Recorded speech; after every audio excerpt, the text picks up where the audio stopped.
वैसे ये बताओ तुम यहाँ आए किस लिए हो? बहन नंदिनी, तुम तो मुझे पहचानती हो ना? नंदिनी, यहाँ मुझे कोई पहचानता क्यों नहीं है? बहना, इन सबको बताओ ना कि सच क्या है। मैं तुम्हारा भाई हूँ, ये बताओ ना। मामा जी, मामा जी। तूने इसको हाथ लगाने की हिम्मत कैसे की? निकल जा यहाँ से। मुझे घूर क्या रहा है? ऐसा मारूंगा कि अपना नाम तक भूल जाएगा।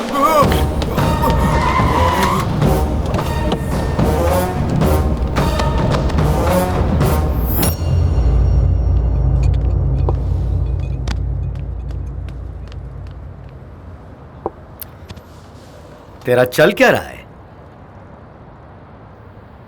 मेरी सर्विस में अब तक मैंने ऐसा फैमिली एंटरटेनमेंट कभी नहीं देखा।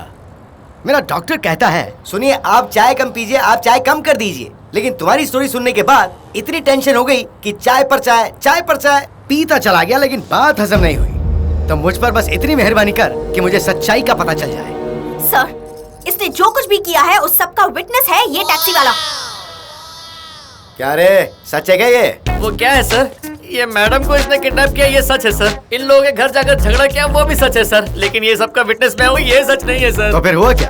क्या हुआ पता चलने से पहले सब कुछ हो गया था सर। सीआई साहब अचानक सुबह हमारे घर आ गया और मेरी भांजी की इज्जत पर हाथ डाला, और जब मैं बीच में आया तो मुझे भी मारा। आप इमीडिएटली इन पर एक्शन लीजिए, वरना मैं सीधा कमिश्नर तक जाऊंगा। हो जाइए, कमिश्नर को कंप्लेंट करेंगे, किसी सीनियर ऑफिसर को रिपोर्ट करेंगे। ये क्या क्या डरा रहे हो मुझे? वैसे भी मेरी परेशानी चाय पीकर खत्म नहीं हुई है। कांस्टेबल संजीव कुमार सर, इन लोगों से कंप्लेंट लेकर इस पर सेक्शन 361 किडनैप का केस लगा, 261 न्यूसेंस का भी केस लगा। अब तो खुश हुए? इंस्पेक्टर साहब, एक मिनट। अब ये लोग कौन है? गोडसे के माँ बाप। ये किसी और को माँ बाप बोलता है, कोई और इसे बेटा बोलता है। जरा फिर से बताओ तो। गोडसे हमारा बेटा है। ओहो, ये ट्विस्ट तो शॉकिंग है, लेकिन फिर भी बहुत इंटरेस्टिंग है। सुना तुमने, तुम्हारे माँ बाप मिल गए। You are very lucky. तो आप दोनों कहाँ से आए? हम मुंबई से आए हैं। मेरे बेटे की सर पर मार लगी थी तो हॉस्पिटल में भर्ती किया था। डॉक्टर्स की रिपोर्ट देख लीजिए। Thank you, thank you, thank you. अब क्या समझ में आ गया है? ये भाई साहब अपने माँ बाप से बिछड़कर कहीं पर भी जाकर जो भी रास्ते में मिले उसे अपना माँ बाप समझ रहे हैं। क्यों, यही सच है ना? तुम्हारी बीमारी की वजह से यहाँ सबका टाइम वेस्ट हो गया। नॉनसेंस। अब बातें बहुत हुई, चलो निकलो यहाँ से। बेटा, तू कहाँ चला गया था? तुझे पता है मैं कितनी डर गई थी? तू अपनों को छोड़कर इन पराये लोगों के पीछे क्यों पड़ा हुआ है? चलो घर चलते हैं। आप लोग ये बेकार की नौटंकी बंद करेंगे? मैं आपका बेटा नहीं हूँ। तेरे नहीं कहने से क्या होता? हमारा रिश्ता थोड़ी ही खत्म हो जाएगा। क्या तुझे कुछ भी याद नहीं है? ए सुन, जब तू मेरे कोख में था तो मैं बहुत खुश हुई थी, ये सोचकर कि तू मेरा सहारा बनेगा, हमें संभालेगा।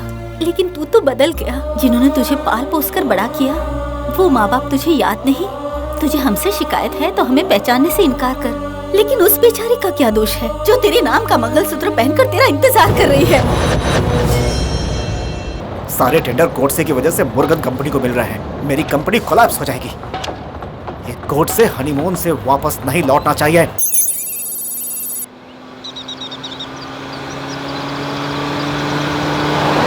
तुम्हारी ड्राइविंग तो बहुत अच्छी है। You are an expert. No, romantic.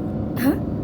कैसे मानूं? एक बात बताऊं, ड्राइविंग करते वक्त जिसके दोनों हाथ स्टीयरिंग पर हो, यानी उसकी शादी नहीं हुई। शादीशुदा हो तो उसका एक ही हाथ स्टीयरिंग पर रहेगा। तब उसका दूसरा हाथ कहाँ होगा? यहाँ। और सोचो अगर दोनों हाथ यहीं रहे तो फिर क्या होगा? एक्सीडेंट होगा, और क्या।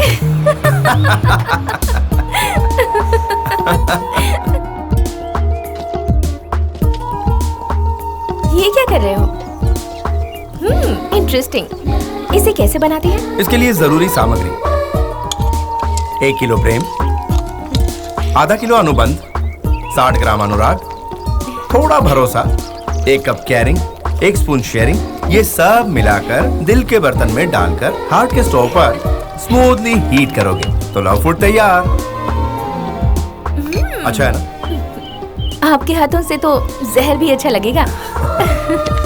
रितु, तुम्हें पता है औरत हमेशा मर्द के बाईं ओर क्यों रहती? क्योंकि दिल इंसान के बाईं ओर रहता है, इसलिए। You are wrong. जेब बाईं ओर रहती है ना, इसलिए। Stop stop stop. क्या हुआ? Go back, go back. इसलिए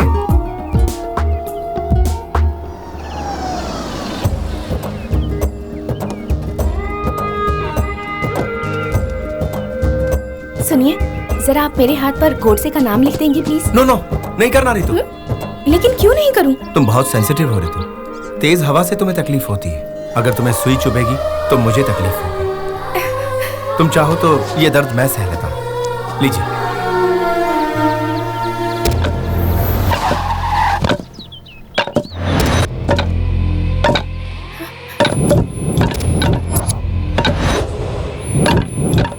गोडसे, कौन है ये लोग? मैं जिस जोशी कंपनी में काम करता हूँ उसका राइवल ग्रुप है। तुम डरो मत।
तुझसे शादी करने के सिर्फ 3 दिन बाद ही वो बेचारी तुझसे दूर हो गई।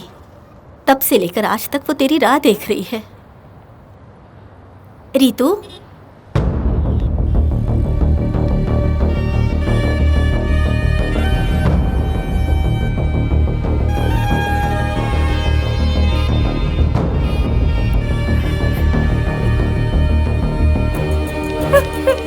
गोडसे, अब कभी मुझे छोड़कर मत जाना।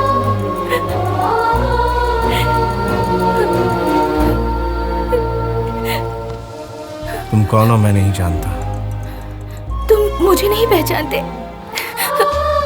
अब कहो कि इस टैटू को भी नहीं पहचानते जिस पर मेरा नाम लिखा है। अब भी तुम्हें मेरी बातों का यकीन नहीं है? नहीं है, क्योंकि मुझे जन्म देने वाले असली माँ बाप ये है और ये है मेरी असली माशूका। हे ऊपर वाले, ये तू मेरे साथ क्या मजाक कर रहा है? देखो तो, बच्चा पैदा करके रोड पर छोड़कर हम जैसों को परेशान कर रही है। सुने लड़के, तुम्हारे माँ बाप ये हैं। बेटा, इतनी बेइज्जती होने के बाद तुम यहाँ रहना चाहते हो? चलो हमारे साथ।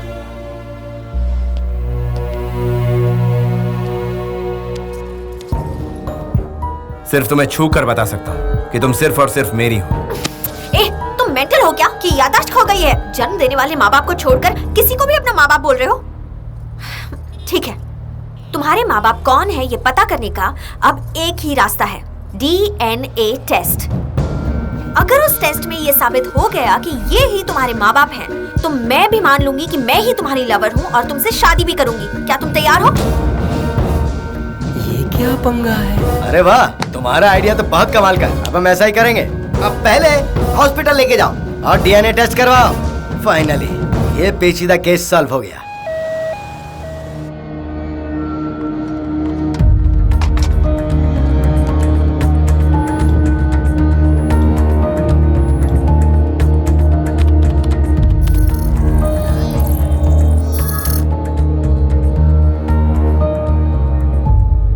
एक्सक्यूज मी, आप में से भूपति मालती देवी कौन है? हम ही हैं डॉक्टर साहब। डीएनए टेस्ट रिपोर्ट के मुताबिक ये लड़का आप ही का प्रूव हुआ है।